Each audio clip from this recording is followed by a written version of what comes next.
ગણિત ના ફાવવાનું મોટામાં મોટું રીઝન કયું ખબર છે કોઈને? હા, પેલો કે પાયો હે ને, શાની વાત છે? પાયાને. ઓકે, પણ પાયા માટે શું કરવું પડે? પહેલા તો સમય આપવાની શરૂઆત કરવી પડશે.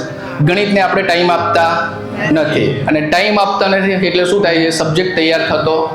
ઘણી વખત એવું મન બનાવીએ સવારમાં ટાઈમ ટેબલ બનાવીને કે આજે તો 3 કલાક ગણિતને આપી જ દેવા છે, બરાબર, પણ શરૂઆત કરીને 20 મિનિટ જેવું થાય અને 20 મિનિટ પછી આપણને અંદરથી એવું ફીલ થતું હોય કે 2 કલાક થઈ ગયા છે. જોઈએ ત્યારે કેટલી મિનિટ થઈ હોય? 20 થી 30 મિનિટમાં જ થઈ હોય. તો મતલબ શું થાય? ટાઈમ આપવો છે પણ આપી શકાતો નથી. હવે કેમ ના આપી શકાય? તો તમને ખબર છે કે કોઈ વ્યક્તિને તમે ઓળખતા હો, તમારો કોઈ ફ્રેન્ડ સર્કલની અંદર હોય, ઘણા ટાઈમ પછી મળે તો 2 કલાક 3 કલાક ક્યાં જતા રહેશે ને આપણને ખબર જ નહીં પડે, બરાબર. તો ટાઈમ ફટાફટ જશે. તો ટાઈમ ફટાફટ કેમ જાય? કારણ કે વ્યક્તિને તમે સારી રીતે ઓળખો છો.